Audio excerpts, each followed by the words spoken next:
Bonjour et bienvenue dans ce cours de première spécialité physique-chimie consacré à la quantité de matière. Pour introduire ce cours, nous allons voir une expérience où deux animateurs réalisent une réaction chimique très spectaculaire. Here we go. Ready in 3, 2, 1, 4. There we go. Whoa! Whoa! Wow, that's great. That's like Ghostbusters. Wow. Whoa! That's so Alors, ils ont versé de l'iodure de potassium dans de l'eau oxygénée mélangée à de l'eau savonneuse colorée, verte et orange. Alors, nous allons nous poser les questions suivantes. Est-ce que les quantités des deux réactifs, l'iodure de potassium et eau oxygénée, sont-elles choisies au hasard?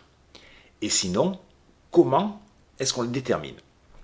Alors, pour répondre à ces deux questions, nous allons d'abord voir comment les chimistes modélisent les réactions chimiques grâce à ce qu'on appelle l'équation de réaction.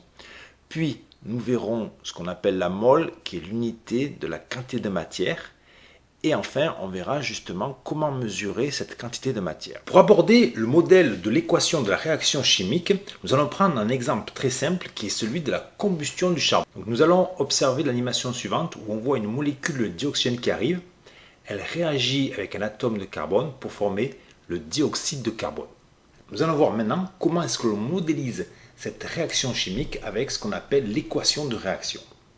Alors j'ai fait ici les captures d'écran de l'animation. Là on voit les deux réactifs de la réaction que sont le dioxygène et les atomes ici de carbone, du charbon. Ça c'est avant la réaction. Et ensuite après la réaction, vous avez ici le produit qui est le dioxyde de carbone. Alors voici maintenant l'équation de la réaction où l'on voit apparaître ici ce qu'on appelle les deux réactifs. Donc là c'est le symbole de la molécule dioxygène, là, le symbole de l'atome de carbone et le symbole de la molécule de dioxyde de carbone. Donc voilà ce qu'on appelle une équation de réaction.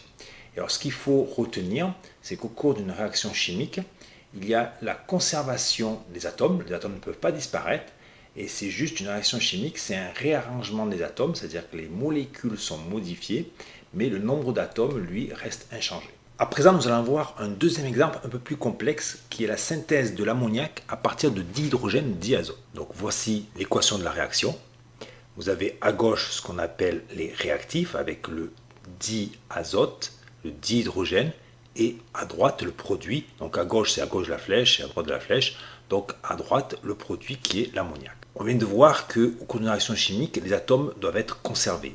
Or là, on constate par exemple, si on fait le bilan sur l'atome d'azote, nous avons deux atomes d'azote ici parmi les réactifs, et ici nous en avons un seul dans la molécule d'ammoniac. Donc on a un souci, et donc les chimistes disent qu'il faut équilibrer l'équation de manière à ce qu'on ait cette conservation des atomes.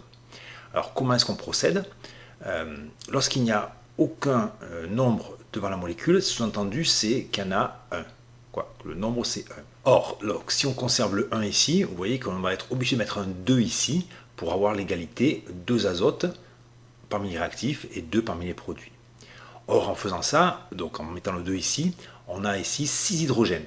Or ici, sous-entendu, si on a un là, on n'en a que 2. Donc il faut mettre ici 3 et ainsi on dit que l'équation est équilibrée. Alors ce 1, 3 et 2, on appelle ça les coefficients stoichiométriques. À présent, nous allons définir ce que l'on appelle la mole. Et pour ça, on va se poser la question suivante. Dans quelle proportion doivent être les réactifs pour qu'à la fin de la réaction, il n'y ait plus de réactifs? Alors, reprenons l'exemple précédent de la synthèse de l'ammoniac. On voit bien que d'après cette équation, quantité de dihydrogène consommés vont être 3 fois plus importantes que ceux de diazote. Donc par exemple, si je mets 10 molécules de diazote, il me faudra 30 molécules de dihydrogène. Question suivante. Est-ce que les chimistes vont pouvoir compter les molécules? En dessous, je vous ai représenté une molécule de diazote. Alors, si on prend cette dimension, sa masse est de 4,7 10 puissance moins 23 grammes. Et si on l'assimile à une sphère, son diamètre est de 3,2 10 moins 10 mètres. Tout ceci pour vous dire que l'homme n'a pas la capacité de pouvoir palper, mesurer tels objets. Donc il est impossible à l'homme d'accéder aux molécules. Donc on ne peut pas concrètement compter des molécules. Donc les chimistes vont être obligés de faire ce qu'on appelle un changement d'échelle. C'est-à-dire qu'on va devoir passer d'un niveau microscopique, qui est le niveau des molécules, que l'homme ne peut pas compter, ne peut pas toucher, à un niveau macroscopique où là, on va pouvoir compter la matière. Et pour ça, on va multiplier par ce qu'on appelle une constante, qui est le nombre d'Avogadro, pour arriver au niveau macroscopique où on va non plus compter les molécules, mais les moles. Alors ce nombre d'Avogadro, il a une valeur fixée qui vaut environ, parce que le nombre là, il est avec 3 chiffres significatifs, et en fait il y a plus de chiffres derrière, ce nombre vaut 6,02 10 puissance 23. Donc c'est un nombre qui est très très grand et qui nous permet de passer de l'échelle microscopique, où les molécules sont très très petites, à une échelle macroscopique que nous, on peut voir, mesurer, compter. Conclusion, en chimie, on ne compte pas les molécules, mais on compte des paquets de molécules, et ces paquets de molécules, on appelle ça des moles. Exemple, amenez-moi une mole d'eau, en fait ça correspond à Na molécules d'eau, c'est-à-dire 6,02 10 puissance 23 molécules d'eau. Alors pour finir, nous allons voir comment est-ce qu'on mesure des quantités de matière. Et pour ça, on va le faire en 2 étapes. La première, on va s'intéresser au liquide et au solide. On va voir qu'on va mesurer la masse pour déterminer la quantité de matière. Alors pour cela, on a besoin d'une grandeur qui s'appelle la masse molaire atomique. Alors cette grandeur, comme son nom l'indique, va nous donner la masse qui correspond à 1 mole d'atome. Donc cette grandeur, ce sera en grammes par mole, et on les trouve, ces valeurs, dans la classification périodique. Alors je vais prendre ici l'exemple de l'atome de fer. Ici, l'atome de fer a pour numéro atomique 26, et vous voyez en plus petit à sa droite, il y a un nombre là, il y a 55,8, et ça c'est sa masse molaire atomique, c'est-à-dire que si j'ai 55,8 grammes de fer, j'ai donc 1 mole de fer. Une fois qu'on a compris ça, maintenant on va l'appliquer ça. Imaginons que vous allez voir, on va prendre un exemple avec de l'eau dans un verre, et on veut savoir quelle quantité de matière est présente dans ce volume d'eau. La première étape consiste à calculer la masse molaire moléculaire cette fois-ci. Donc ici de l'eau. L'eau, vous en rappelez tous, sa formule c'est H2O, ça veut dire qu'une molécule d'eau contient 2 atomes d'hydrogène et un atome d'oxygène. Je vais d'abord relever les masses molaires atomiques de l'hydrogène et de l'oxygène, qui sont respectivement de 1 et de 16 grammes par mol. Et maintenant, je vais faire le calcul en disant que la masse molaire moléculaire de l'eau, c'est 2 fois la masse molaire atomique de l'hydrogène, plus 1 fois la masse molaire atomique de l'oxygène. Et on obtient ici ainsi 18 grammes par mol. Maintenant, donc comme je l'ai dit tout à l'heure, imaginons que vous ayez un verre d'eau. Un verre qui contient de l'eau, et vous voulez calculer la quantité de matière contenue dans ce volume d'eau. Le principe va consister à peser la masse d'eau contenue dans le verre. Je place mon verre sur la balance. Alors imaginons qu'au préalable, on ait taré la balance, c'est-à-dire que là, ça nous indique que la masse d'eau présente dans le verre, et non pas la masse de l'eau plus la masse du verre. Donc, j'ai donc 15,2 grammes d'eau. Quelle quantité de matière correspond à cette masse d'eau? Il suffit de dire que la quantité de matière, c'est la masse pesée divisée par la masse molaire. Si j'avais eu 18 grammes, j'aurais eu exactement 1 mole d'eau. Donc là, j'en aurai un peu moins de 1. Donc ça nous fait 0,844 mol. Donc si on veut retenir une relation, c'est celle-ci, c'est-à-dire que la masse, c'est la quantité de matière fois la masse molaire. Donc là, je vous fais apparaître les unités. La masse en chimie s'exprime en grammes, la quantité de matière en mol, et la masse molaire en grammes par mol. Alors pour un gaz, on ne va pas mesurer sa masse, mais son volume. Pourquoi? Parce qu'il est relativement difficile de mesurer la masse d'un gaz.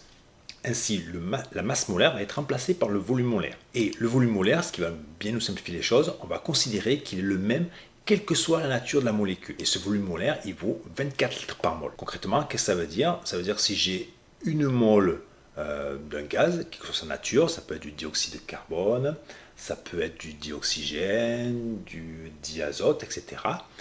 Et bien s'il occupe 24 litres, c'est qu'on a 1 mol de ce gaz. Maintenant, regardons la relation qui relie donc le volume et la quantité de matière. En fait, c'est la même relation qu'on avait vue pour la masse, sauf que là, c'est le volume. Donc le volume, on peut dire que c'est la quantité de matière, petit n, fois le volume molaire. Donc je vous fais apparaître les unités correspondantes. Donc le volume en chimie s'exprime en litres, la quantité de matière en mol, et le volume molaire en litres par mol. Alors pour finir, nous allons revenir aux questions qu'on s'était posées lors de l'introduction. Et la première était la suivante: est-ce que les quantités de réactifs d'une réaction sont choisies au hasard? En fait, la réponse est non. Alors, pour bien expliquer, je vais revenir à l'exemple qu'on avait pris pour la synthèse de l'ammoniac. Donc ça, c'est ce qu'on appelle l'équation de la réaction, et celle-ci nous montre ce qu'on appelle les coefficients stoichiométriques. Donc 1 pour le diazote et 3 pour le dihydrogène. Qu'est-ce que ça signifie? Ça signifie que si j'ai une molécule de diazote, il me faudra 3 molécules d'hydrogène. Le rapport de des quantités de matière de ces deux réactifs est fixé par l'équation de la réaction. Ensuite, comment les chimistes mesurent-ils les quantités de matière? En fait, ils ne peuvent pas compter les molécules, elles sont trop petites, ils n'y ont pas accès, donc on est obligé de faire ce qu'on appelle un changement d'échelle, et on ne va pas raisonner en molécules, mais en paquets de molécules. Et ce paquet, il est défini, en fait, c'est 6,02 10 puissance 23 molécules, et on appelle ça une mole. Donc en fait, par exemple, on pourrait dire, voilà, je fais réagir une mole de diazote avec 3 moles de dihydrogène. Voilà, je vous remercie pour votre écoute, et je vous dis à bientôt.